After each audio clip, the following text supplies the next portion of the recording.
let's address the true offense from last week. Jim Ross. Good old JR. Don't you ever interrupt me when I'm speaking again, understand?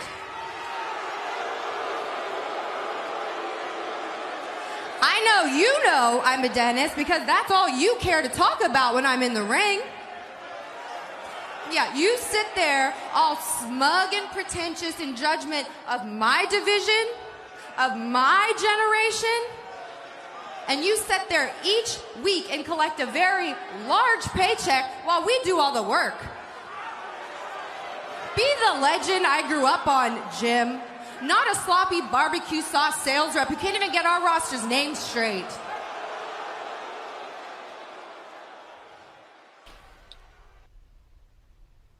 What's going on, everybody, and welcome back to the War Report. I am your host, the guy with the really weird name, Murjani Rawls, and as always, I am joined by my host, Cyrus. Cyrus, what's going on?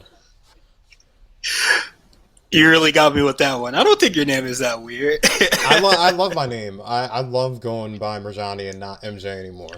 Like, MJ is like, everybody else had that nickname, and like Murjani is just like me. It's, you know, like I'm like one of the only people with that name, so I was just like, fuck the MJ. You know? Same with Cyrus. I think I'm the only Cyrus in Florida, so I like that. Yeah. There you go. You got two unique hosts every week. Like a lot of wrestling this weekend. A lot of wrestling. Yeah, just like with Worlds Collide, Royal Rumble, NXT, Raw, if you watched, and you know AEW as well. Like it's been a lot of wrestling so far. Yeah, it feels. Of course, with Royal Rumble weekend, I kind of like that they switched up, not having a takeover and then including NXT UK, because normally, like, a lot of people don't get to watch NXT UK. Like, it's like, you know, it's on Thursdays at 3 while we're all at, well, you know, we said before, that we're all working. You know what I mean? Yeah, let's just talk about NXT UK a bit. Like, I do think like Worlds Collide was like really cool, and just like a lot of the inclusion of NXT UK nowadays. Like, I like this is pseudo kind of like what I always wanted, kind of.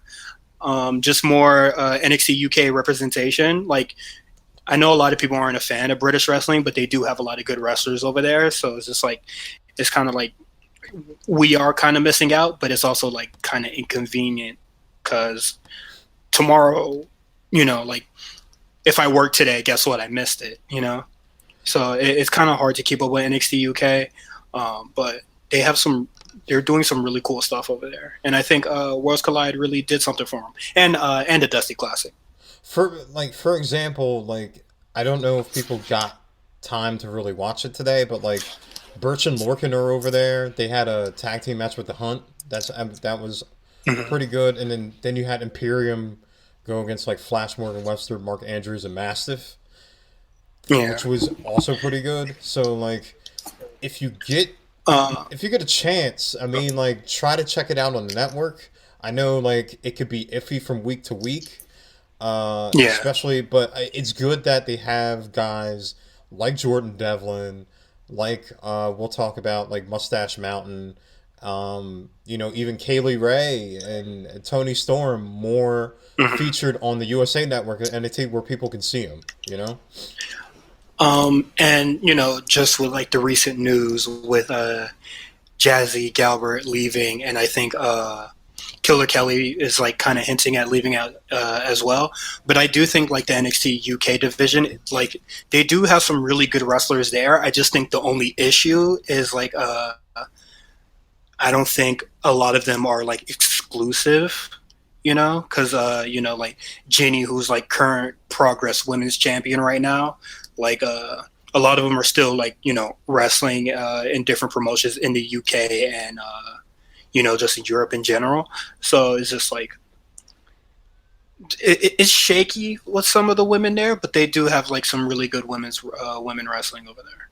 Yeah, I mean, like they have Piper Niven, they have Isla Dawn, they have Nina Samuels, like you mentioned, they have Jenny, Kaylee Ray, Tony Storm. Even though it seems like she's a little bit more featured now on NXT in the US, like they have what they call the woke queens. They signed them.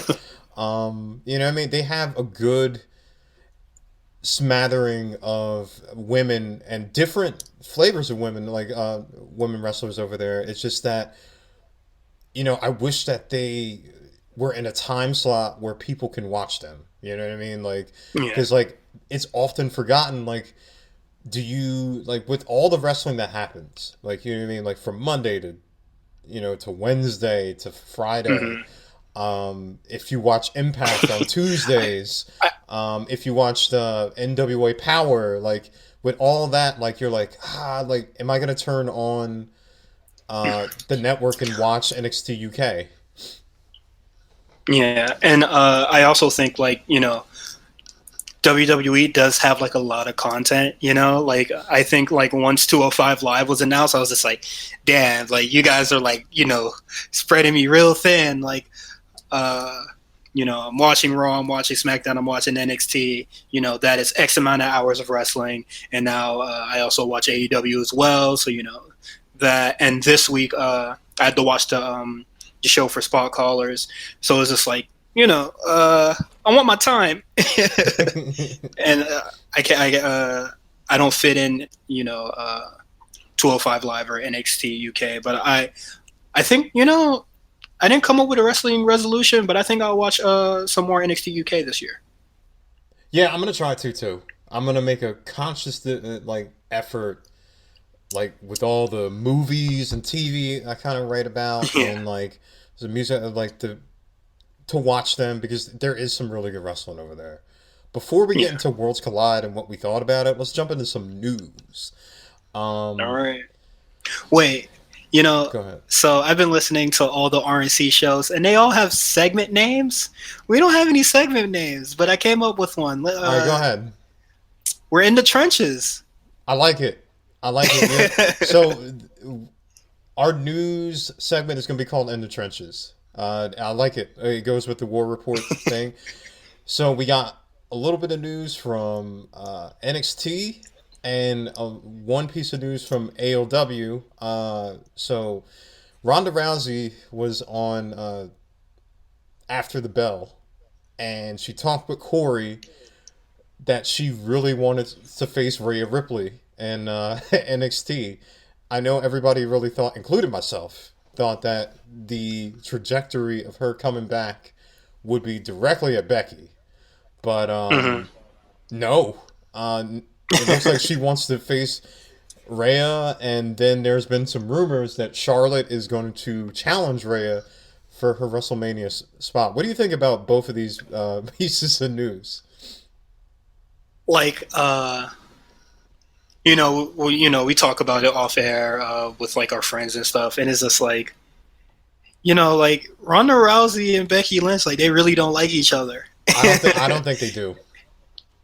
And like for Ronda to instantly come back and be like, I don't even really want to be anywhere near the main title if I have to deal with Becky, I think that's kind of crazy.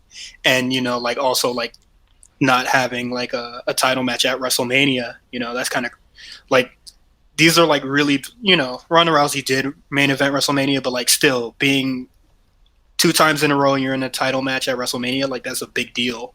And she's just like, not if I have to work with Becky, and that rings the alarm. But I think it's a really good look for Rhea Ripley. Like people are very interested in wrestling her, and I think that's really cool. I'm torn because I love the Rhea Ripley's like basically ascension from that War Games match and a little bit before to her like taking down, you know, Shayna and winning that title. It's really dope. Like, I love that they are challenging. Like, basically, NXT is looked on as like equal footing. You know what I mean? You have somebody like Ronda Rousey, who was it. You know what I mean for Raw for all that time until Becky's like ascension into the man, wanting to challenge her, like wanting to face her, and then like potentially somebody, the 10-time champion in Charlotte, potentially wanting to challenge her too. Right. Like that's a really good look for NXT, but at the same time, I want Ronda to fight Becky. Like that's like the money match. Yeah. Like Charlotte, I don't want her to fight Becky anymore. Like I don't want to see that match for a while. So that's why I thought it was like, the whole build for, the whole build, the Royal Rumble stuff for the women. It was just like Charlotte announces that she wants to be in it, and then like she got like time on Raw to like announce that she's going to be in the Rumble like a lot of time, and then she was kind of like the main focal point of the whole Rumble, well for the women's Rumble. So it was just like, yeah, it seems like she's going to win. Like I don't really see anybody like playing spoiler to her story, but we've seen a lot of cool stuff at the Royal Rumble. It's just weird how like how the main shows are going. Yeah, the Rhea Ripley is the like she's got the bullseye, and I presumably she's gonna win in Portland. Like I think that like with the showing that Bianca had in the Rumble, I think that she's Raw or SmackDown bound immediately after Portland. But I like with Io Shirai hurt, you know what I mean? Like so sad. For 2 months, like Ray is gonna need a challenger, and like there's a lot of dance partners for some Raw and SmackDown, but like, do you want to see Charlotte and Becky again? Like, do you? It's just Charlotte so and. Do you want to see Charlotte? No, and don't Bayley? even say it. Yeah. Do you want to see Charlotte and Bayley again? Nah, I don't know. No, like it's so like I feel like both on the main shows, the women divisions are kind of like directionless, and it might be like the detriment to both the shows, but like.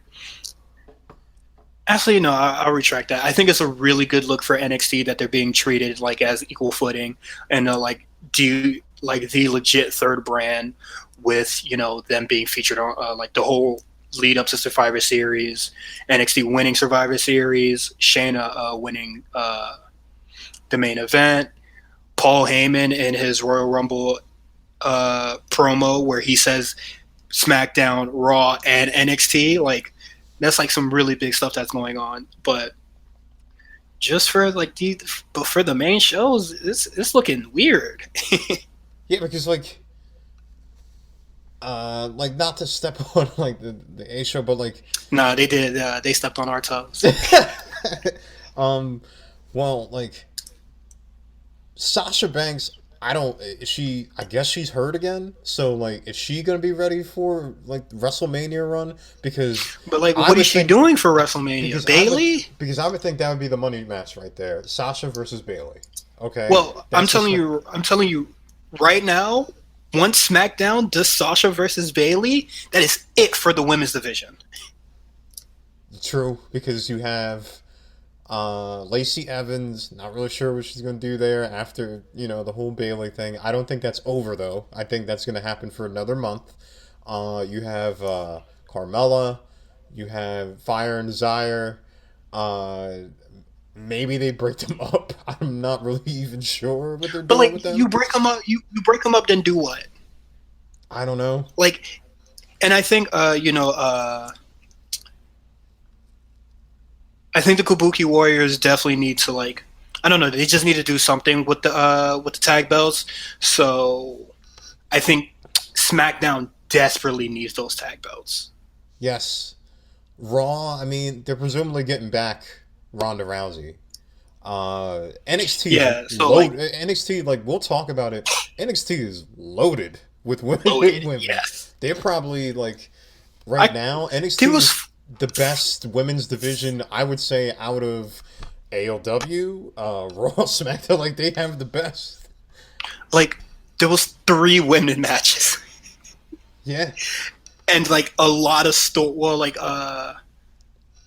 yeah, there was like 3, and there's like a lot of story going on between the 2, and then the Chelsea Green match was whatever. But okay, I knew you had to throw a little jab in. Well, like, what's the story? It's her TV debut, and then she lost. You know, like the story's just building up. You know, Yeah. But like the Dakota Kai thing, like that has way more story, and the Shotzi Blackheart and Deonna Purrazzo had a build, last week. They did the little weird vignette thing. So, the story's cracking. I wasn't trying to throw no shots or nothing. But we'll get into that because I'm pretty sure you have plenty to say about them 2 matches. I also wanted to get into like a little bit of ALW news. It is presumed that Brody Lee is going to be signing with ALW. His non-compete clause is up, I believe, February 12th. But it looks like he will debut on the March 18th episode of Dynamite. That's his hometown of Rochester, New York. That'd be fire. So, what do you feel about formerly Luke Harper, now Brody Lee, debuting for ALW? We've talked about it, but it looks like it's a future official now. I'm happy he finally got out like he always wanted. My thing is just like when he goes there, like what is he doing? Is he just gonna be another dude having tag matches or just matches in general, like the rest of these dudes are? Because like without I think them not having a mid card belt for like the men is real, like makes a lot of these matches kind of pointless. These dudes are really just having matches to just stay in the rankings, and I don't want AEW to blow the Jon Moxley and Brody Lee title match, real quick, When I found out about it today, I was hoping that it was non-exclusive. I was hoping that he could potentially jump from ALW and also do some New Japan dates, because I really want to see him in New Japan. I know he's 40 and he's kind of going into the latter half of his career, but he should be well rested with all the stuff that he was going through with WWE. They do need another big man presence, because it seems like a lot of their big men, Wardlow and Jake Hager, aren't wrestling. They have not been to matches. Well, Wardlow yet, but Jake Hager, he is just doing nothing but being in a polo shirt and being annoying. Like that's about it. But if it is a non-exclusivity kind of deal thing, I would love to see him in a New Japan Cup or just doing anything else, honestly. Like GCW is going to have a whole bunch of stuff for WrestleMania weekend, so if they could book him, like that'd be really cool. Looks like ROH is trying to partner with everybody, so maybe he can go over there since Marty Skirtle's like the booker, and it seems like he's extending olive branch everywhere. Right? He's showing. He got his ears. He's showing up. He got his ear to the streets, man. Well, he showed up in NWA. He's going to challenge for that title there. He apparently showed up in the U.S. show New Japan. So he's going to be there too. This guy's everywhere. Mm-hmm. So politicking. Yeah, him. If you haven't, him and Nick Aldis had a really good promo leading up to their title match. I think it's on Twitter. It's definitely on their YouTube. What I can say for the little that I've seen with NWA Power and what they did with Thunder Rosa and they're doing over there, they're doing some good stuff. They really are. Ever since the Jim Cornette thing, I was just like, dang, they really blew it. Or he really hurt hurt their bag and their viewers. Well, I read all this news and stuff, and it's just like, man, I might just have to shove that under the rug. Because when Thunder Rosa won, I was very excited for her. I mean, Stu Bennett took over for him. He's great in that role. Like, I mean, Oh yeah, he's the really good commentator. I mean, Nick Aldis fought Ricky Morton for the title, which was kind of funny, but they did the best they could. And Scott Steiner is wrestling over there. So, Man, I might have to set a date to just like catch up on everything. so Worlds Collide happened. I thought it was fun. We'll go into our best match or worst match. What do you think was the best match? The best match is obviously the main event. The main event was fantastic. Imperium versus Undisputed Era. I thought the match was fantastic. It went long, but that didn't bother me. I hope Alexander Wolf is okay. He got hurt mid-match, but Undisputed Era was like, do it. We don't usually see them looking weak, but like now, since they're losing some gold, like you're starting to see them fall through, and I think that's pretty cool. I'm gonna agree with you there. I like the Imperium and Undisputed Era match like the most. I love that unfortunately Alexander Wolf got hurt, but they were able to call it on the fly with three on four. Yeah. And I love the interactions that Walter and Roddy had. Roderick Strong is a beast. I'm gonna keep saying the words of God, man. Roderick Strong is one of the greatest wrestlers of all times. Like, y'all need to stop playing. I know he got the weird little boots that he be wearing, but Miro Suzuki wears the same boots, and y'all don't be clowning him. So, hey, man, Roderick Strong is one of the greatest. As much as we most deservedly like talk about Adam Cole, Roderick Strong is right up there. He's been consistently great for a while. Yeah, and I thought the right team won. Like if the Undisputed Era, like they're on the decline because that's kind of the storyline, which I thought it was pretty neat.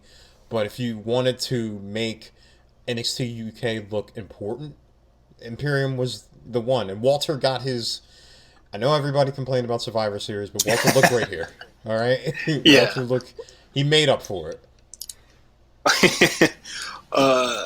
Man, that really got everybody upset, and it still kind of bothers me as well. But like Walter looks insanely strong here, so yeah, it kind of just makes up for everything. Imperium definitely needed this win. I know Undisputed Era did not need a win. What did you think was the kind of the most disappointing match you thought?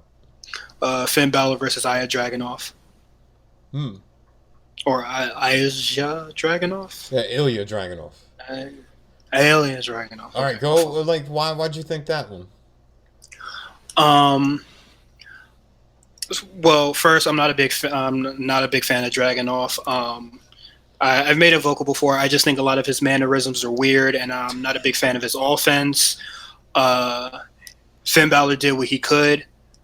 Finn is cool, but like Ilya Dragunov, like he just doesn't do it for me. Like I'm sorry. I mean, I was a little surprised by that match. I love that Finn, and I'll go into it like when we talk about the show. I love that Finn's heel offense is so aggressive. To the point where he killing motherfuckers out there. I mean, like I'm a little bit more like I like Ilya a little bit more. I don't know if he's going to be the guy that kind of dethrones Walter over at NXT UK. I wouldn't go that far. My match that I was a little bit more disappointed with was Rhea Ripley and Toni Storm.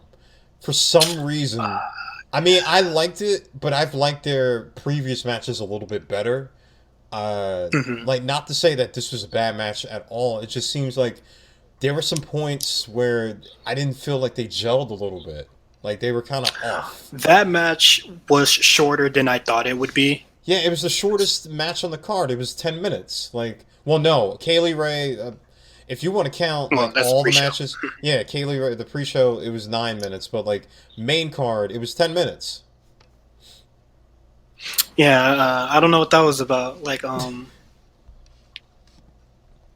Yeah, it kind of like when I was watching the match, it kind of just ended, and then I was just like, oh, okay, I guess. Yeah, it was like boom, Riptide. It was like, oh, okay, that was it. Yeah, like I don't think the second gear was never really there. Yeah, I didn't think that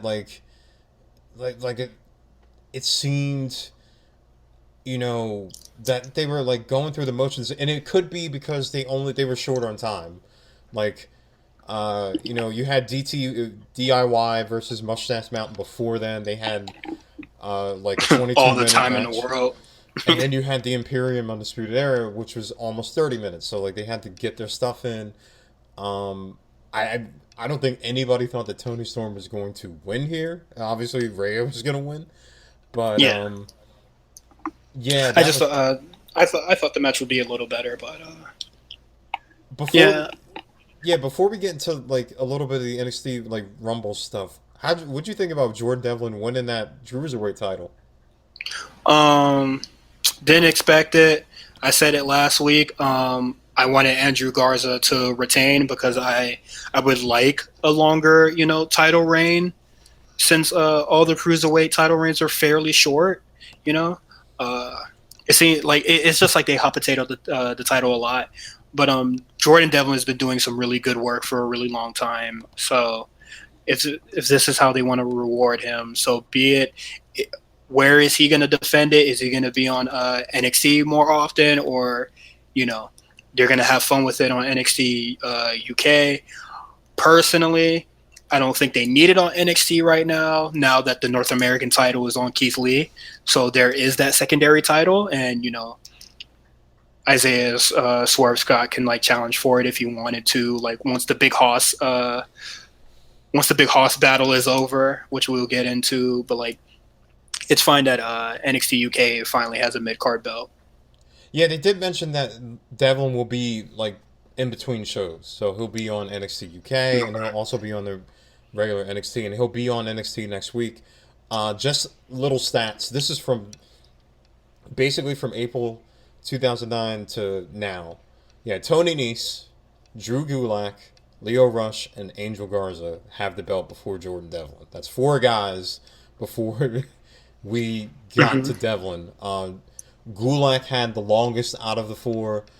He had it like 108 days, but Leo had it for 63 days, and Angel Garza had it for 45. What kind of shit is that? Like Andrew Garza was doing some really good. Like he's a really good wrestler. I definitely think he should have like had it longer, but I think it's nice that NXT UK has a mid card belt. So these dudes aren't just having matches over there. I just don't like to go off your concern. Like I don't want the NXT Cruiserweight title to become the New Japan 6-man openweight titles, where it just like it seems like with each title match there's a different team that has it every single time, like to the point where you don't even care about the titles anymore. Yeah, so it's just like they hot potato the title a lot, and I just wish they would stop. But there's more to an upside than how I feel. So Royal Rumble, let's start with the women. Wait. Just a little more stuff about Worlds Collide. I like how they like shoved in a lot of story in between the matches. Yeah, they had the Tegan Knox and Dakota Kai stuff, and just a little bit of the Bianca Belair stuff. Like I thought that was really cool. And I'll say that like when we get into the show, and like one thing that I really like that NXT does is, whether it be with video packages, when superstars aren't there particularly, but they make sure like what's coming. Like they make sure that like, hey, these storylines are important, even though we can't get them on the show. This is what's coming down the pike, and to remember it. Mm-hmm. Which I thought they didn't have like much time for it on the show, so like Tegan Knox just had like a video package, and then they did the brawl on Saturday, and now they have the match this week, and I thought that was really cool. Speaking of Bianca Belair, she had quite the Royal Rumble. Her and Shayna Baszler both tied each other with the most eliminations with 8. That's so fire that they gave the like NXT women that, you know. Yeah.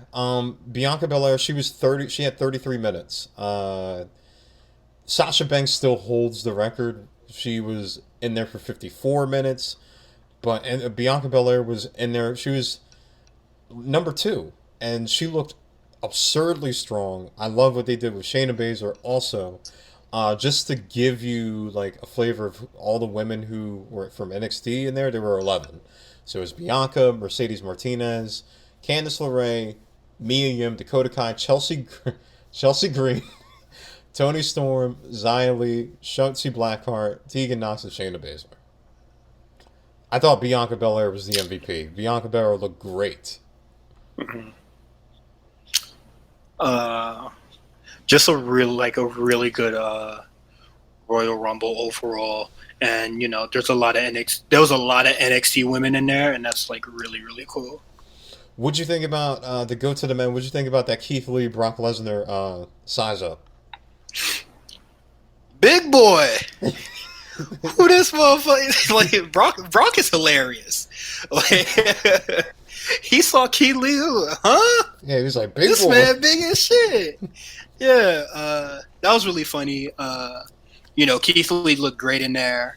You know, he wasn't gonna win, but like, you know, he had to get eliminated at some point. But I do think like Brock, you know, bumping for the shoulder tackle, like that's more than what he does for Braun, and I think that's a really good look for Keith Lee. That's more than like, he does for Braun.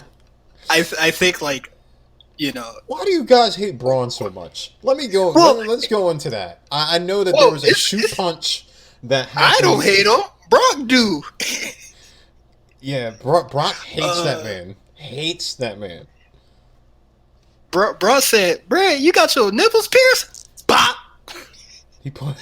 Hey man, Brock Lesnar does not like Braun, and he belittles him any chance he get. I don't know what that's about, but I find it hilarious because I'm not a big fan of Braun either. And you know what? I don't like Braun because he should have been focusing on trying to eliminate Brock Lesnar, but he decided he wanted to do his little chugga choo choo bullshit on Keith Lee. That's a bitch move. Don't like that. Get Braun out of here.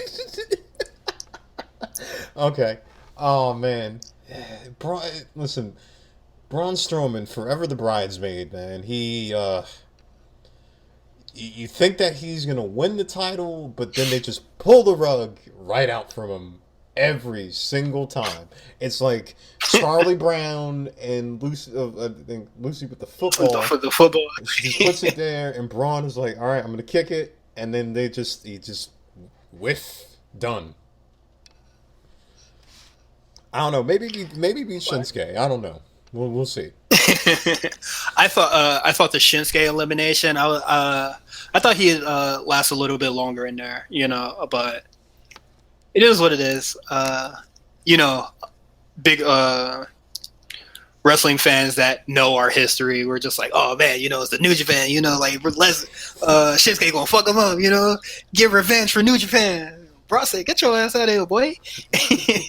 Shinsuke said, I'm going to go surf in Houston. Brock's like, yes, I am a former IWGP heavyweight title holder, okay? Yeah, right. Well, Shinsuke got a lot of offense in there. Like, I think, you know, people saying that Brock Lesnar buried a lot of people. I think he buried the people we don't really care about. You don't care about John Morrison, man? You know, my fault. I kind of care about John Morrison, but you know, Elias, Bobby Roode, who else was in there? Shelton Benjamin. Remember? Well, Shelton Benjamin was a good joke. I did enjoy that. Like, also, I didn't see Shelton Benjamin winning anyway, so it was just like, yeah, get him out of here. I forgot he was even on the roster. Oh man, come on, really? You forgot? I don't watch SmackDown. True. Oh yeah. Yeah, true. The shows are terrible, so I don't watch SmackDown. I think he's been on Main Event a lot. I think he has. Okay, like I consume all my SmackDown from the A show. I only watch Raw. Yeah, it's But yeah, Friday nights, man. It's tough. yeah. Also, the show is bad. Sorry, Bruce Richard. Anyway, go ahead. Like Brock, eliminated a lot of people we don't care about, and well, that we don't like. We're not like too invested in. Like people saying that he like really buried Rey Mysterio, Kofi Kingston, and Big E. Like those guys got a lot out of Brock. Like they were beating the hell out of him. He got hit with all three of their finishers. Kofi came in with the swift Trouble in Paradise. He ain't just run into him and get F5. Like I know a lot of people. They three ninja. They three ninja him. Like and it was cool. Like I know a lot of people are just like like Kofi got to get like his his comeuppance and stuff like all that again, and that ain't gonna happen because Brock Lesnar ain't on SmackDown no more. So kind of like a done deal. You're just gonna have to take that Royal Rumble for what it is. And then bagpipes, baby. Oh man, Drew McIntyre won, even though we both predicted Roman Reigns. The Fiend. Well, we were the Fiend and Roman is gonna happen anyway. It seems. But yeah. Drew McIntyre winning is really cool. Shout out to Drew. Like you said, bagpipes, and shout out to the A show. They talk about it more in depth. Let's rein it back and let's talk about NXT. Let's talk about how the three women's matches, and they were all different flavors. Let's talk about this. Shotzi Blackheart versus Deonna Purrazzo. Listen, Shotzi's a star, man. I think that like once she gets her footing in the ring and really finds out what she does best, star. The Tank, loved it. I love that she brought that in. Right. It was like one of the most like hilarious things on the indies, and she brought it here. I think that's amazing. Deonna, as featured on Raw and Main Event on Hulu, if in case you don't know where Main Event is, got some offense here. She's the technician. She looked great. I do think Deonna Purrazzo is a really great wrestler. Like I said it 2 years ago, she had one of my favorite NXT women's matches. Yeah, like it's her first. I think this was her first NXT like match since the UK matches that she had. Like she's done some dark matches, and those were back in 2018, like the later half. But of course, she's been on like Raw and at Main Event. Like it was good to see her. They mentioned that she's just 25, which is really like dope. Like the fact that you have like all this young talent there. It was the right call to go with the hot hand. Shotzi, Full Sail loves Shotzi, and I think that she's definitely a future star. She's only been signed for I'd say like 3 months now, and she is getting way more than what Deonna Purrazzo is getting in like I think her 5 years of no, not even like 3 years of being signed. Speaking of Deonna, her cohort or former cohort, Chelsea Green fought against Caitlin Carter. The Rob Stone brand didn't really come off good here because Chelsea lost. Caitlin got the W. It was good to see Caitlin get the W because she had lost to I think Io and Bianca. So for me, I didn't think that if you were building up like Chelsea to kind of be this like up and coming heel, and she's another one who's been on Raw and Main Event also, and she was also in the Rumble, even though she got promptly eliminated. She got one elimination before she got kicked out. Yeah. I thought that she should have got the win here instead of kind of going against the cocky heel. Takes Kaylen lightly, and Kaylen gets the roll up pin. I was just like, You're breaking up a bit. Okay, hold on.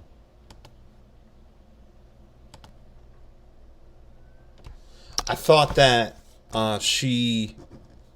I don't know. I thought she would. She should have got the win. Like, I I think I'm okay. Like originally when she lost, I started dying laughing. Um, but I think it sets up a story of some sort.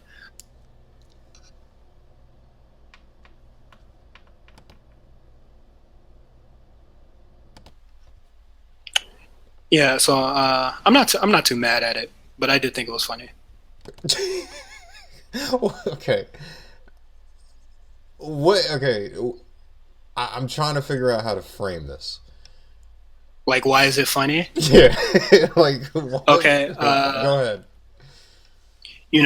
On Twitter, I see a lot of petitioning for VXT, and then they both show up on. They both have like matches on Raw. Um, the WWE Performance Center does the whole like gave them a video where oh my God, I'm with my sister, blah blah blah. Like this moment is like it's a shit, whatever Deanna Purrazzo was saying, and then they finally show up on NXT, and then they're not together, which I think is a little weird that they're not together, and then Chelsea Green basically losing her TV debut. She wasn't gonna win a Rumble, but she lost her pay-per-view debut, and then she lost her Raw debut.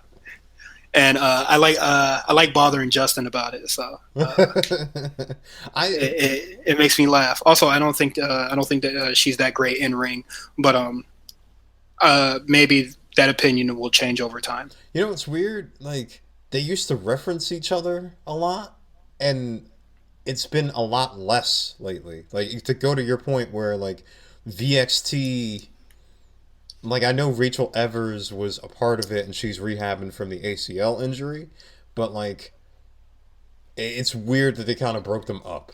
You know what I mean? Like I'm like, all right, well, like is anybody else going to be recruited into the Rob Stone brand? Is it just going to be Chelsea Green? Like, is he going to recruit?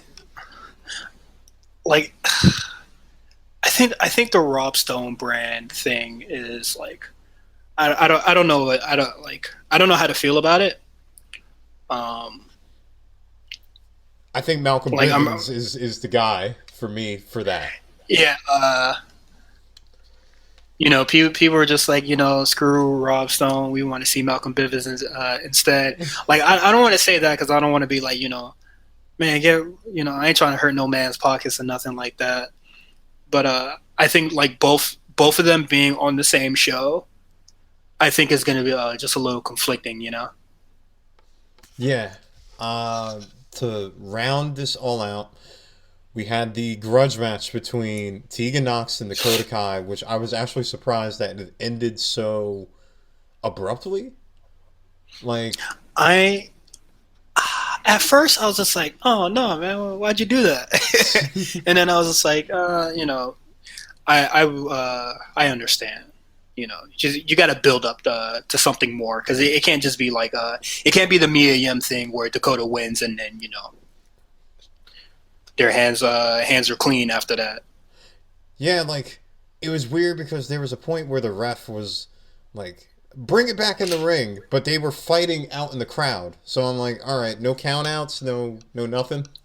Like, oh yeah, that is like one of my biggest pet peeves in wrestling, where the ref is just like, yo, like it's been like 2 minutes, you can start counting now. What do you think about Candice LeRae getting involved? I get that she's Tegan Nox's friend, but I wasn't expecting the interference from her. So when it came, I was just like, well, what are you doing? It's like I'm like, isn't Dakota Kai the heel here? So why did she have two people teaming up on her? Like, yeah, that's like super weird. Like definitely didn't need that to happen. And then Tegan Nox also like using a cheap tactic of using the knee brace against Dakota. Like I know it's a very like it's like purely revenge. Like I got you. Like that's that. But I think Regal will try to make it right. I think that there will be another match with a stipulation down the road. Yeah. I was talking to Chris Novak about the same thing, and I was just like, I wasn't like, I have my gripes with the match, but like if it leads up to something like, like if it leads up to a steel cage match, like let's get it, because we haven't seen a steel cage match in NXT in a long time. Yeah, I think since Dijakovic and I don't know. Wow, we haven't seen. I don't even remember the last one. I'm gonna keep real with you. Well, I was wrong. Like Dijakovic and Cole was a ladder match. Yeah, we haven't seen the steel cage match since. Ooh. It's been a long time. I can't. The last steel cage match I remember on NXT was Ty Dillinger versus Eric Young. Other than like the War Games, other than the War Games matches. Oh yeah, other than War Games. Finn Balor, my man looked aggressive against Trent Seven. He was beating the hell out of him. I was very worried for Trent Seven. I ain't gonna lie. Like before they cut the commercial break, I was just like, "Hey man, like Finn really attacking that neck, man. He need to breathe." Well, one thing that Trent Seven does really well, and I would say I would go back to the match he had on NXT UK when he fought Walter. He's a great babyface when he's working underneath. Like when he's taking a lot of damage and then he comes and does the rally. I love that Finn goes from the coup de grace now to the 1916. Like it's like wild combo. Yeah, it's like insult to injury. Like you know what I mean? Like he's. I know a lot of people are calling for. I want to see it too. Finn Balor versus Tyler Bale, but I don't want that yet. Don't do that yet. Give that time. Oh, it's going to get there. Yeah, but like I can't wait for that. But we are like, I think about 2 weeks away from Portland. I don't want that match to be a burn off for him to get to Ciampa. I mean, not to Ciampa, to Gargano. I would love to see Bale versus Gargano and Bale versus Balor.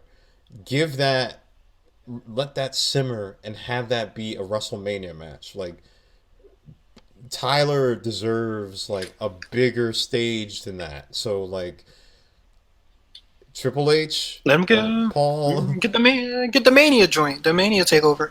Paul, if you're listening, because of course you're listening to the War Report and you listen to it every single week, don't book that yet. Let it simmer. Don't book that. So what else we got? Ciampa and Cole. What do you think about that contract segment? I love that it's not the regular. Okay, sit down. We're gonna talk about each other. Well, with the office chairs in the ring, and then like Regal's mediating and stuff like that. Ciampa literally bled for that title. I'm gonna keep it 1,000. If I was Regal, I'm not accepting that bloody ass contract. I'm gonna need you to sign something else for me. Because I looked at the contract and I was like, did Ciampa even sign it?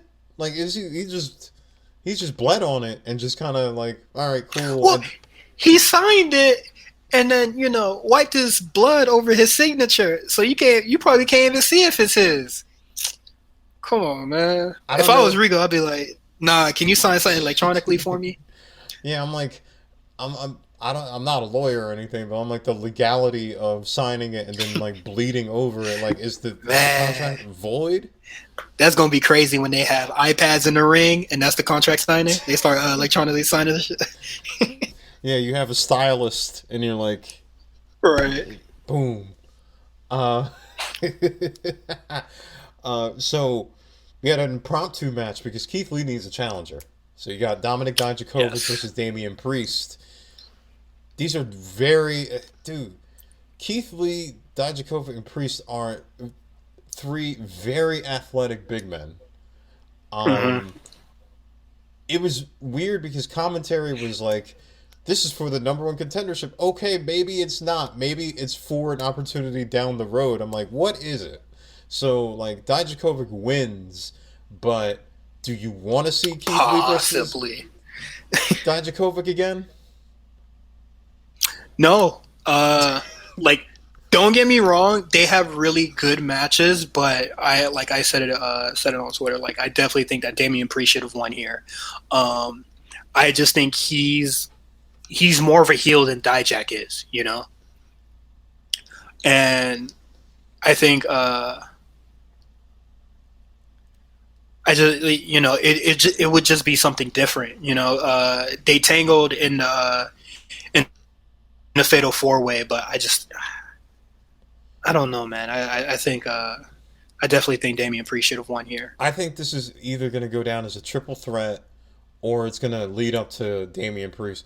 We've seen Keith Lee and Dijakovic, I think, 4 singles matches, and then we've seen them tag together, and then we've seen them in like a triple or 4-way threat. Like, as much as I love those matches, let's please give that a rest. Give Keith Lee somebody different to fight. And like, Damian Priest has been on, like, he was undefeated for a while, and he's been on a little losing streak. Like you said, like, Damian Priest is more of the heel. Even though, like, I think Dijakovic called him a bootleg Marilyn Manson, which is kind of funny. Bodied him. But ruined him. I think that's the reason why he lost. Yeah, they're like, oh man, you know what, he is like kind of a bootleg Marilyn Manson. But give Keith Lee a different dancing partner. Like, I know they did that little vignette where like the numbers came up and everybody's pointing to Dream coming back, which I would listen.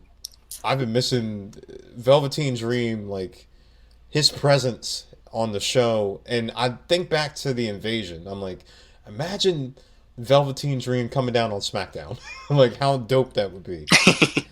You know what I mean? Well, we did get that little mysterious little video package signaling a date that might be next week.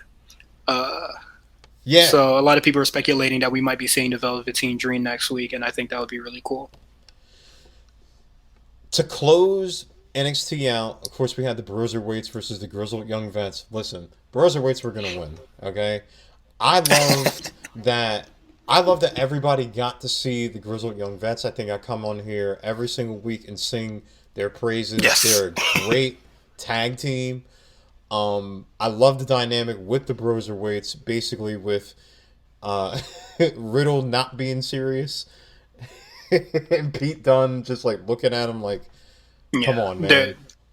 They're playing the really good gimmick of just like, you know, it's a really good comedy act that they're doing, but like they're actually like really good wrestlers. Like, they're not like a joke tag team or anything like that. I think it works really well, and you know, we said it before. You know, Undisputed got all the belts. We saw that for like a year, or you know, like 6 months and some change. I think it's time for the title to be given up. So there's like more. There's a different flow of talent going on the roster. Yeah, I mean, like, I like that Pete Dunne alluded to like him being in the Dusty Classic final before, and him getting backstabbed by Roderick Strong. Like, there's that storyline there. Oh man, dang! No, Riddle, don't turn, bro. Yeah, there's a storyline there, which I love that was a good callback. They won it finally.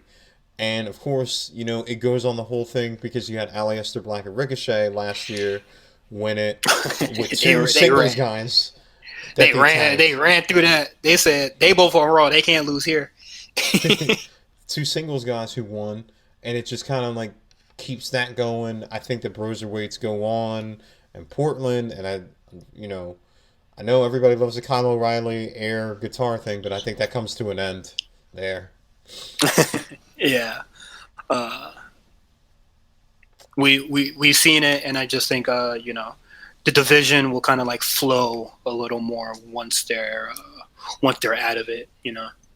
So I got no problem with Undisputed Era eventually losing all the belts. To round this episode out, we have to talk about ALW Dynamite that happens every Wednesday from 8 to 10 on TNT. I don't know why I said that, but just in case you don't know, like, it does happen. You watching AEW on time? Because I stopped that. Okay, like, just a disclaimer, like, for this week, I was at a screening to go see Gretel and Hansel.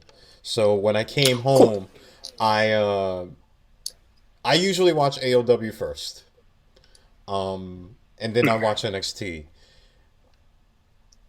I have a lot to say about this episode. I mean, listen, I thought last week was pretty good. This episode is a mixed bag. I will say that. I would agree. I'm not too down on this episode like I was on last week's episode. There's just like little nitpicks that I have with most of wrestling. Okay, I'm gonna jump around a little bit. I'm gonna get what I thought the bad was right out of the way. Cody versus Kip Sabian.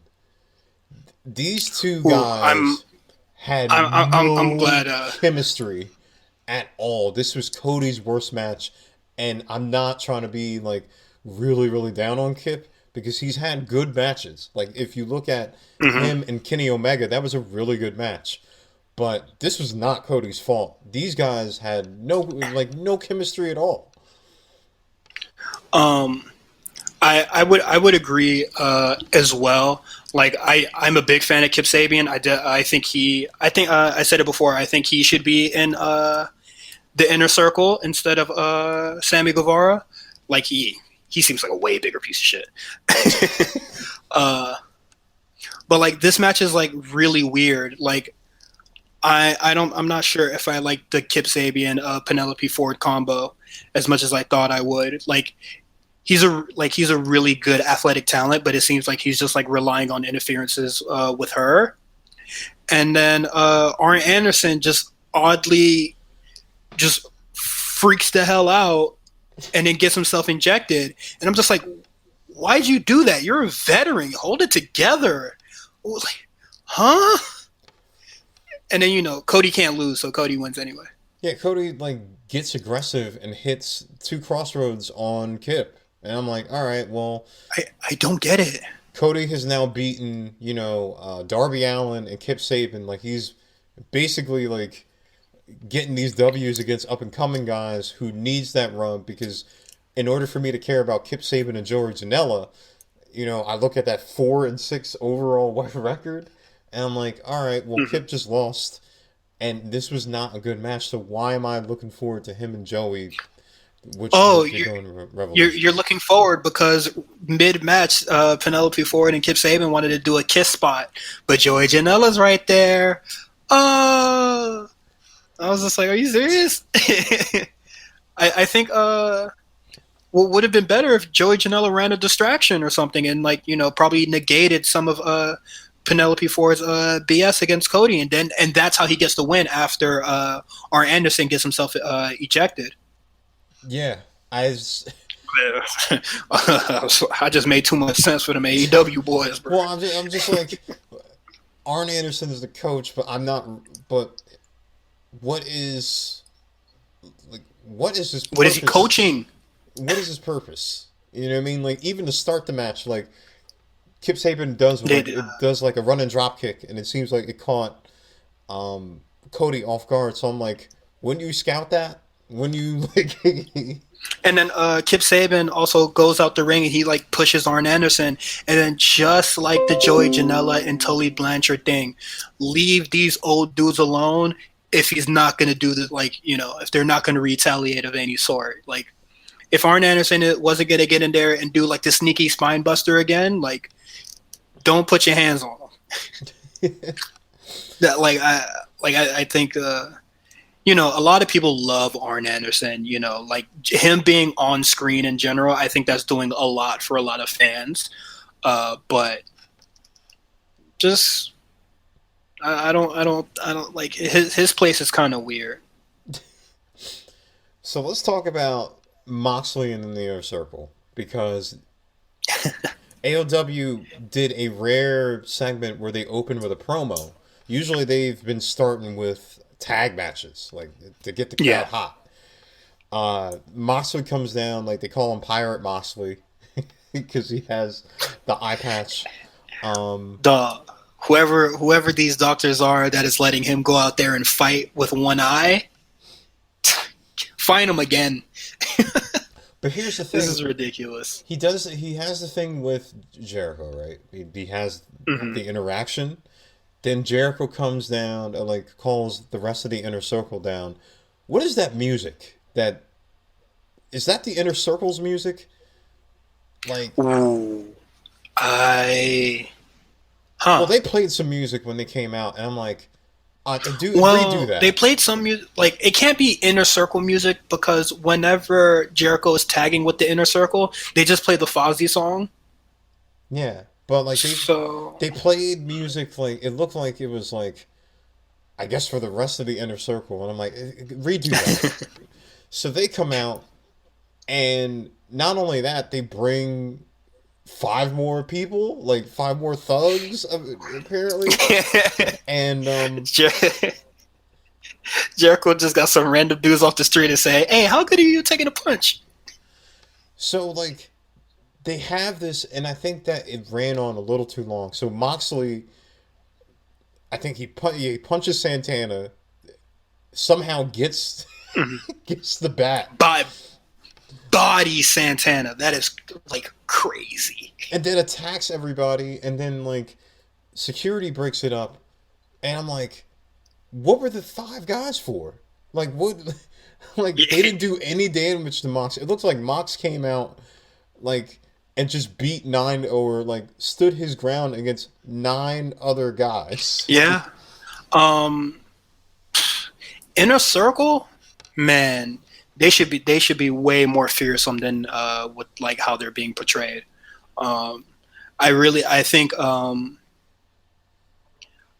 do think after Pride and Powerful's match with the Young Bucks, they haven't been the same since. No, they haven't. They for the Miami show, you know, they did like the big tag thing, and like they weren't really a big factor. Like I don't know, the like Pride and Powerful should be like number 1 contenders for the title. You know, like that's the position that they should be in. But right now, they just seem to be Jericho's cronies, and I don't think that's cool. Well, Sammy Guevara is doing great. Sammy Guevara is like a rising star for AEW. I like that, but like let's rope that into like the main event because Chris Jericho, Ortiz, and Santana fought Private Party and Darby Allin. Now, to your point, they're fierce here because they not only beat Private Party and Darby Allin, they beat the hell out of them after the match, including like basically trying to decapitate or Darby Allin with a skateboard until One-Eyed Mox comes down and runs everybody off. I thought that the skateboard spot or just like the maneuver, I thought that was crazy. Like that was really cool. But yeah, and then Moxley comes out and everybody just scatters like roaches. Like whenever Santana and Ortiz kind of have like some heat going on, or you know, they're like in their max heel bag, like they kind of get nerfed. Moxley has run off 10 guys, and then the Inner Circle, basically the beginning and the end of the show. So why does he get back up? And it happened. It happened again. It happened to Butcher and Blade. The match with Private Party and Darby Allin and Inner Circle was a really good match. Oh, let's get into this because Butcher and Blade. There's a little like promo that happens where MJF is handing Bunny money and some hush money, and they to basically take out the Young Bucks. Butcher and Blade have not won a match in AEW since they've gotten there. I don't get why they are the hitmen for Cody because they're not doing anything. They're not beating anyone. I thought that like the Young Bucks and Butcher Blade, it was a cool match. All right, fine, but Why do they keep on? Why are the booking for Butcher and Blade is just baffling because these guys aren't even on the rankings. Oh, that is true as well. I think like I don't know. I think they should make MJF's crew like more fearsome. You know, so like Cody should be scared. You know, he paid for one of the best protection that he can, and beating the Young Bucks would have did a lot for them here, and. Again, it happened to Private Party where they try to get their heat back by jumping the Bucks, and then some random team it's not really random, but like a team comes and becomes the equalizer. Butcher and Blade try to just beat the hell out of the Bucks at the end of the match, and then your AEW Tag Team Champions, Kenny Omega and Hangman Page. Gets him out of the paint really quickly. A drunk Hangman Page or a knee. Well, we don't know if he's drunk. He did the buckshot lariat. I mean, he took a drink after the buckshot lariat. He brought the drink down to the ring, handed it to Nick Jackson, and then did the buckshot lariat on Blade, I think. Yeah, the cup wasn't full. You make them look like geeks. Because you got a guy with a drink that comes down, and then like they take him out. I don't know. Like MJF, at least he's won matches. Wardlow has not been in a match yet. And Butcher and Blade, the guy that the tag team that he keeps giving money to, apparently keeps on losing. You would be fired. Like you guys stink. Also, MJF being on commentary, yuck. They need to stop having wrestlers on commentary because I think every time they had a wrestler on commentary, it made me enjoy the match a lot less. I didn't like when Jericho was on there, when Brandy was on there, and I don't like it when MJF was on there.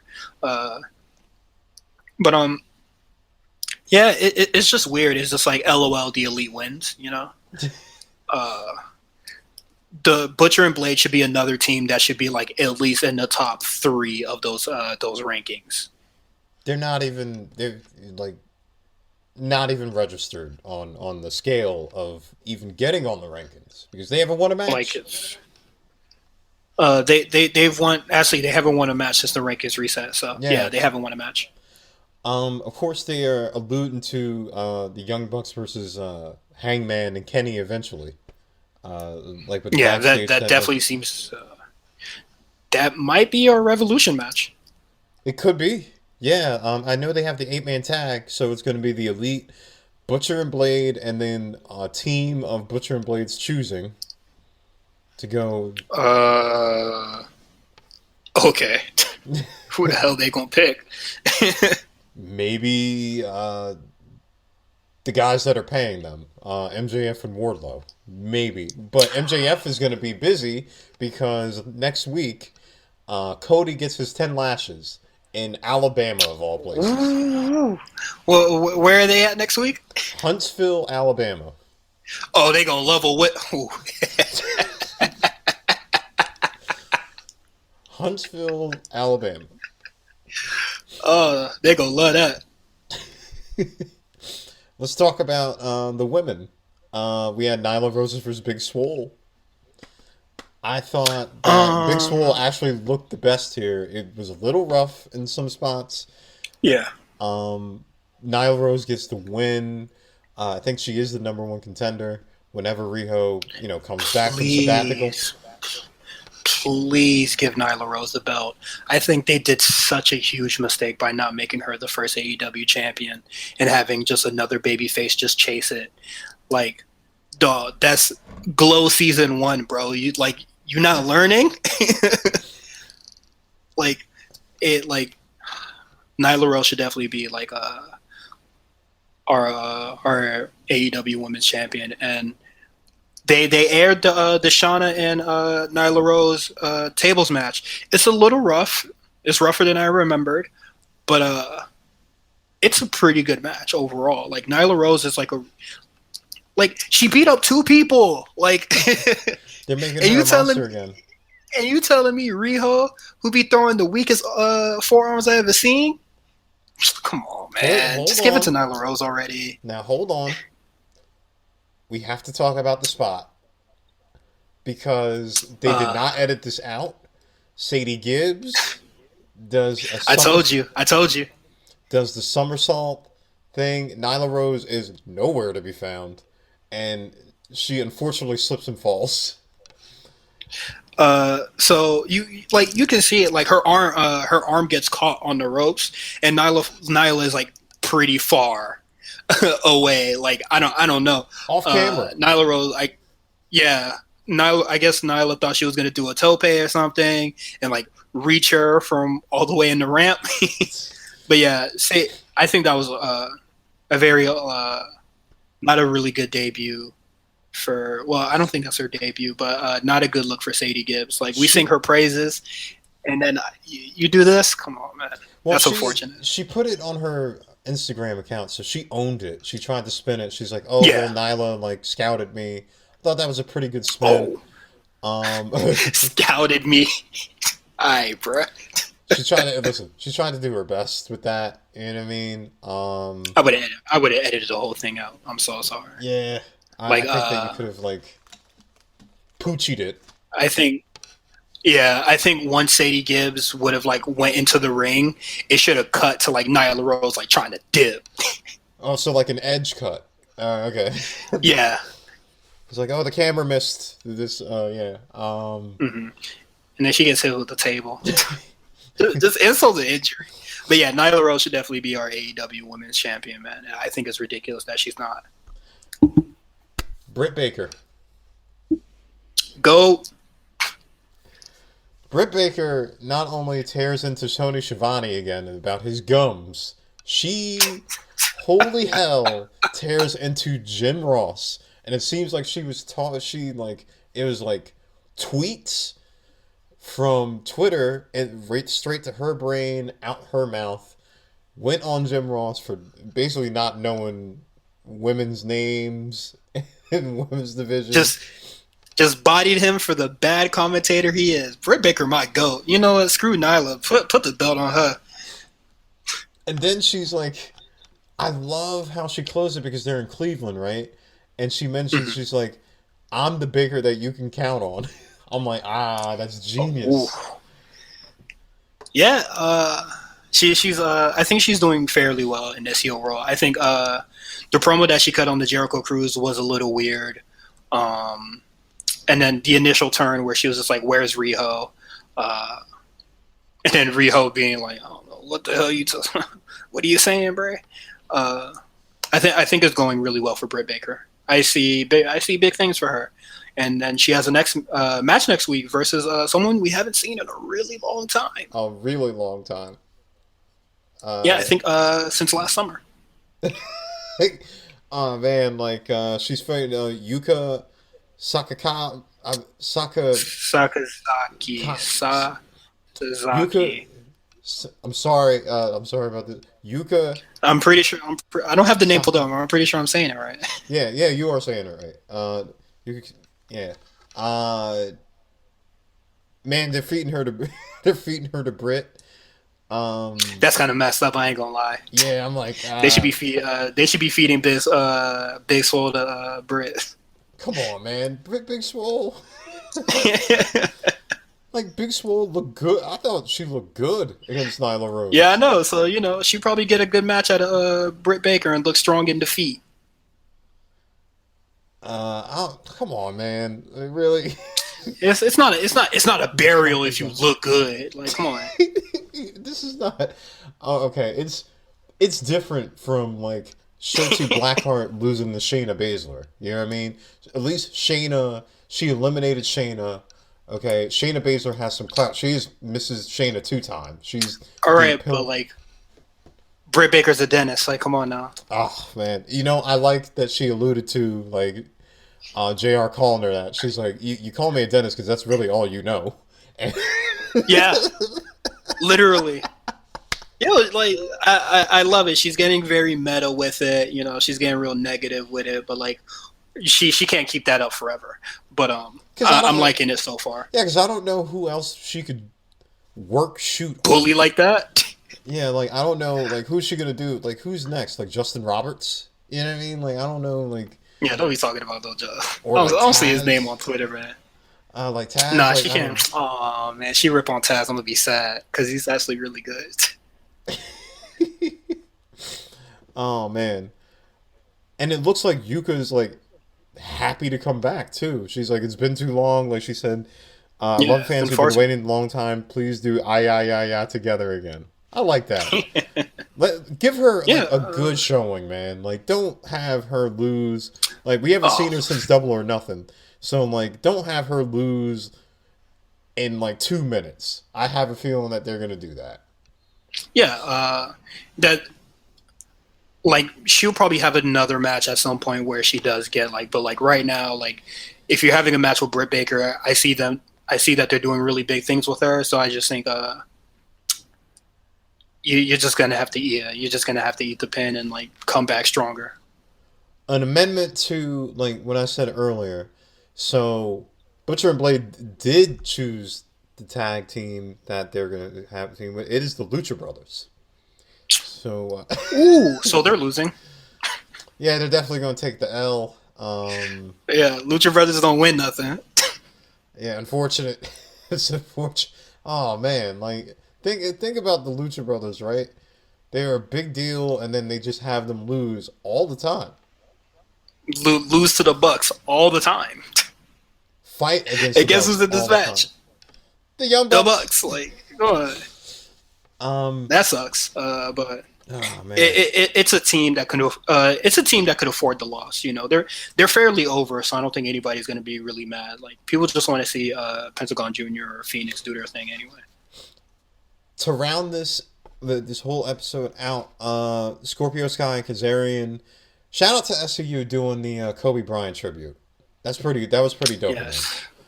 Against the Hybrid 2, you were a fan of them. Unfortunately, they took. Yes, I'm just glad that they're on the show. And they do the thing with Dark Order, and they're trying to get Chris Daniels to join.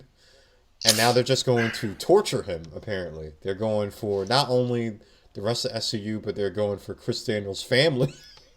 I'm like, really? That's so wild. Like, just because he won't join? It kind of took Samoa Joe a little bit to get to that point with AJ. But, like, they was just like, oh, you ain't coming? We're going for your family. Like, what a wild escalation. Listen, man. Samoa Joe was calling out Wendy for a month before he went to the house. Or, you know what I mean? Yeah. Dark Order is just basically like, oh, listen, man, you ain't joining, so we're going to go after your family. Open the fuck up. not even going, like, the family was first. Like, they didn't even say SCU before that. Like, SCU is standing in front of, like, you know what I mean? Like, in the ring, they're like, family.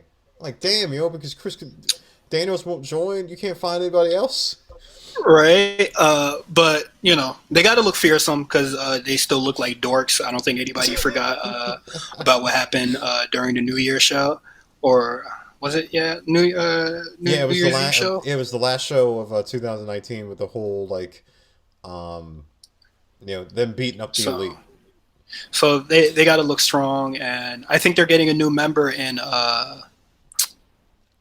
Brandon Cutler, right? Brandon Cutler's teased for the 10 people that I know that actually watch me in the Elite. Michael Nakazawa was looking up stuff with the Dark Order website. And, of course, there's that man who's about to be a free agent soon, which everybody's kind of hinting at. Matt Hardy. He'll be, I guess, a free agent in March. And maybe he joins. I think, like, I'm not a big fan of the Dark Order that much. Like, I'm. Hold on. I think you call them the Dark Order?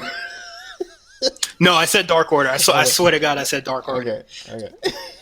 Hey, Dark Order's kind of fire. I ain't gonna lie. But Like I'm not a big fan of them in ring, but I do like they're just like they're targeting, you know, quote unquote like jobbers or like people that lose a lot to like join them, and then I think the payoff is that like they need a title of some sort. Like the tag titles, I think, eventually. Yeah, yeah. Well, there's no mid card title, and they ain't beating Moxley, bro. Yeah, wouldn't that be something like Brandon Cutler beat Moxley, bro. I better see some torches. Oh, what did you think about the Pac promo? My man's got two targets. I'm just like, all right, loser. First off, my man is in his ring gear. Outside would look very cold. The gimmick that Pac doesn't own any other clothes, just only his wrestling gear. My man didn't have a shirt, like some sweatpants at least to cut that promo in. The last time I saw Pac in a shirt or like clothes in general, I think is when I think like TMZ or something was asking him about his WWE status, and then he drove off in a Ferrari. So it looks like he's gonna either target Moxley after he's done with the Inner Circle, and he's still got that his sights on Kenny Omega. He's like why? You don't have a tag team partner. But here's the thing, like, it seems AOW has like multiple wrestlers and multiple storylines. So like Kenny Omega has this whole thing with Hangman and the Bucks, but he still has like this thing with Pac. And then like Butcher and Blade, they have, you know, MJF has the stuff where he's like hiring Butcher and Blade to knock off some of the elite, but he has the thing with Cody. Like it's like a choose your own adventure thing that kind of goes like. I do think it's cool that like you know, there's multiple storylines, like there's not like kind of just like a tunnel vision kind of thing. Like people do have to like watch their backs often, but I think how it's being executed is a little like off. Like you remember when I think it's the start of when Hangman Page and Kenny were tagging, like they had like their own issues with each other, and then, you know, Pac was like there to do a little promo thing, and it's just like, all right, one thing at a time. You can't like just hit me with both of these stories, you know, like just have it linger in the background, and then you know we could speculate. Kenny and Hangman would argue, and then it would cut to the back where like Pac either beats up Michael Nakazawa or abducts him altogether, and then they have to go find him. And then it's like, oh wait, but like Hangman is like they're arguing. It's just like, all right, man, like it's like, you know, he gets kidnapped. They on a weird Scooby Doo adventure, and Hangman drinking. Like, come on, like there's a lot of stuff going on here. Before we get out of here, anything else you want to say about NXT or AOW? I'll think of something. I love NXT's women division. Like whenever I see a women's like match or like multiple women's matches on the show, it makes me like really happy. Their women's division is like probably like the greatest on the planet. I don't watch a lot of wrestling. Don't kill me. Bianca, I think Bianca and Rhea will be face to face next week. That's really cool. AEW, like I'm enjoying the shows a lot more. Like last week I wasn't like I really didn't like the cruise show. Maybe it was because they were on a boat. I didn't like it, but I like a lot of stuff that is going on in AEW currently. Like I like Nyla Rose's like rise to power once again. I think it needs to pay off this time. Britt Baker being a dick, just like at first it was weird for Tony Schiavone because like I'm not sure if he was the actual barista before he got hired. That seems a little weird and, you know, classist. But he was. I do like her. I like her body in Jim Ross for him being bad at his job. the men's division on AEW, I'm not too particularly a fan of. I think, like, what I'll say about AEW is I like that they're being more consistent in building with to Revolution. Like, it's crazy to think that we still have a month to go until that show. So you have like for this, real? yeah, because it's the 28th. So like you have still 4 more weeks of TV until you get there. That's kind of insane. But then again, when you it's either 28th or 29th. It like so you it's comes with the territory when you do like these pay-per-views. Like you only do 4 big ones a year, so you have like a long build. So I think going forward they're gonna have to either Have title matches on TV. title matches on TV or make like a. And I was thinking about this with the new show. I know it's gonna be weekly or something like that, but you're gonna have to do a pay-per-view like thing to break up kind of the monotony of just having these long builds to the pay-per-view. Because you know what I mean? There's basically with wrestling, like when we watch wrestling, there are times where storylines could get too long in the tooth. And some of these could get that way. So AOW has to figure out where you keep the momentum going for your pay-per-view, but also make things important to keep fans looking forward to it. Because like it's been a 2 month build for a pay-per-view. And if you watch, WWE, and I'm not saying that it has to be this with every single federation or corporation, because like NWA does it different when they do Enter the Fire. They kind of like build up stuff, Impact, but you have to like with WWE, you have a pay-per-view every month, so it's like, all right, we have storylines. This is where kind of the presumptive end is, and then we have our bigger pay-per-views. Like, you got to break it up because, like, this is like, all right, what are you going to do with Moxley? Is Moxley going to fight every single one of the Inner Circle before he gets to Jericho at the end of February? Like, the Elite and are going to keep on breaking up for 4 weeks? You know what I mean? Yeah. That's a big issue, and I think just like the women's title needs to be on the show, like, so there's like something, and that's why I do that's mainly why I think there should be a mid-card title. So like there are like there's like stuff happening, like on the shows. Like has to be on the show more, man. Like this is now it's. I think honestly, I think it's ridiculous. Take it off. I think we could just take the title off her. She could do her Stardom thing, but there's just a lot of downtime, and I don't even know what the Revolution pay-per-view looks like outside of MJF and Cody and Moxley and Jericho. Like, there's a lot of stuff up in the air, and how are you going to fill the rest of that card? Like, are you going to, like, is Kip Sabian and Joey Janela going to be one of the matches? Or are they going to blow it off? That would probably be, like, the kickoff match. And then is it going to be Riho versus Nyla Rose? Like, that could be another possible match. Obviously, you're going to have the Bucks versus Hangman Page and Kenny Omega.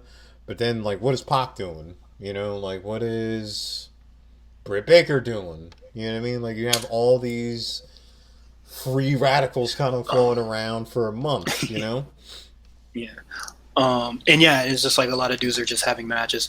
But I think after this MJF and Cody thing, I definitely think, like you speculated before, but somebody needs to challenge MJF for that ring. Bro, It's just an accessory, and he didn't even show it this week. He didn't show it unless you were watching Fight TV like I was, where MJF was just running around, rolling around the dang ringside, telling people to kiss it before going to commentary. But there needs to be. There just needs to be something. Somebody's got a challenge for it. You did this whole big battle royal for the ring. Like, right? Somebody's got to do something for it, man. Like, come on. That's it. That is it. That's our show for this week. As always, you can follow us at RNC Radio Live, Instagram, Twitter, everywhere, basically, with heavy hearts. I just want to say, rest in peace to Kobe Bryant. I know, I was affected. All of our friends were affected by it for this untimely passing. If everybody can go listen to RSBN, there's a very special episode that is dedicated to the life and basically how he impacted everybody. It was a good discussion with Cameron, Johnny, Meals, Jamal. It's just man, Mark and Jeff. Yeah, Mark and Jeff. It's a very heavy episode, and if you're really like choked up about the whole Kobe thing and like just need like a kind of just like a safe space, kind of like this is definitely the episode that you need to listen to. Like OG Johnny 5 says it on the episode, like it's okay to grieve, it's okay to cry, all that, man. So just let it out. It definitely is, and like real quick, like don't let anybody shame you because like, oh, you didn't know Kobe personally. Don't let anybody shame you like to that. Yeah. If you feel affected, then that's okay. You know what I mean? Yeah. We grew up with him. We seen him. I've talked to somebody about it, and like, sure, I saw like the latter stages of Jordan's career, but he's basically our Jordan. And then like the younger generation for us, LeBron is their Jordan. You know what I mean? We saw Kobe come in the league from high school to the last like the last game at Staples. So like if you feel sad about it, it's okay. It's all right. Don't let anybody shame you for it. And like like me, like I'm not particularly like too into the NBA, but obviously I know Kobe is. But it's just a sad story in general. So like a helicopter crash, a family loses a father and a daughter, and two families, multiple families are like super affected by this, and it's really just sad and sad in general. So listen to the RSPN episode. It's really nice. Some heavy stuff. We also got a black variant. Yeah, they talk about all that Obi-Wan Kenobi drama. What's going on? Ridiculous. Well, it's a really good episode. You also got Chatting with Nelson. This is the season 2 finale. Jalessa Lee joins him, and they do a live watch of Royal Rumble 2020. Of course, you have the new episode of the A Show. They talk about the return of Edge, Matt Riddle getting himself in trouble, Andrade getting suspended. That was crazy. I did not Andrade getting suspended. I was just like, huh? And I don't know. A couple of days has passed by since the Riddle thing, right? Yeah. I think it might. I don't think it's a word, but I think they might try to work it. I don't think Brock likes him. I don't think that. Oh well, it's kind of clear that nobody likes Matt Riddle. Matt Riddle tends to rub people the wrong way often, and I definitely think like Pete Dunne being paired with Matt Riddle is kind of like when your teacher takes you away from your friend because y'all keep acting up in class. Go sit next to the A student, bruh. Sit next to the good kid and behave. Like, I definitely think that's what that is. And, he made it to the Dusty Classic Finals. Well, they won it. So, I guess it's working out. I want to see him fight Brock, but, like, I want to see him fight Goldberg, but, like, I don't think it's ever going to happen. I do want to see him fight Brock, but I think, like, Brock is kind of just like, all right, like, we could fight, but cut the retirement shit. My man Brock said, like, listen, I don't. You keep on tagging me and shit, but I'm never gonna fight you. Like, Yeah, that's hilarious. The fact that like and Brock, then that the thought that Brock looks at Twitter, like he's like Brock's like, what the fuck? It be blowing up. He's like, hey man, cut that shit out. But also have the Big Eyes podcast too. Yes, Big Eyes. Z Fighters. I haven't listened to it this week. I'm slacking.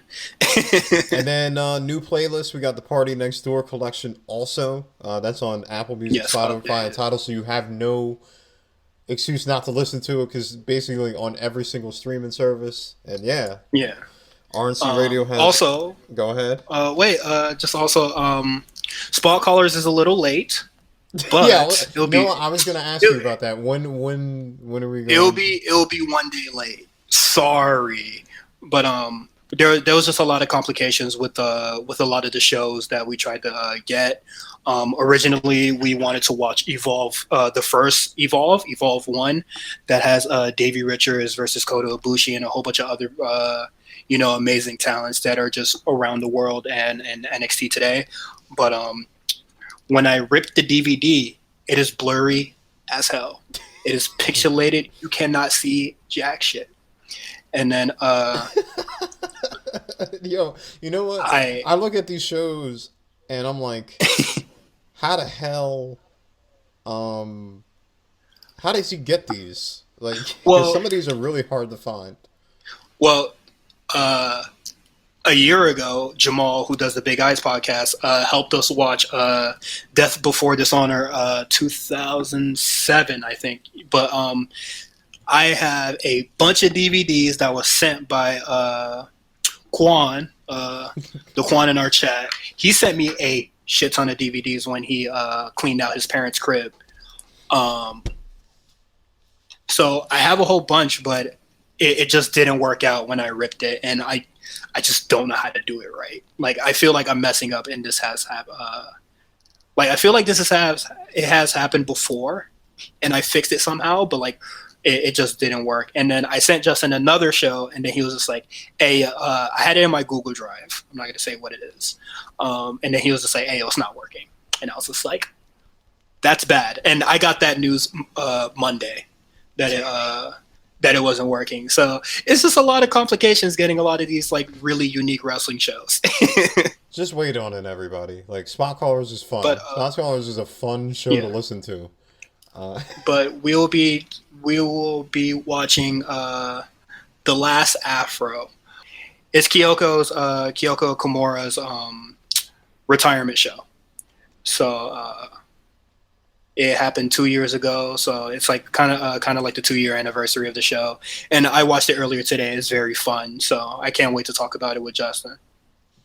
Nice. And yeah, I mean, listen, where else are you going to be Fridays? Like, come back to us. Like, we got a lot to go over basically with NXT and AOW. I'm sure there's going to be more news. So for myself, Johnny, and for Cyrus, this is the War Report, and we'll see you back next week.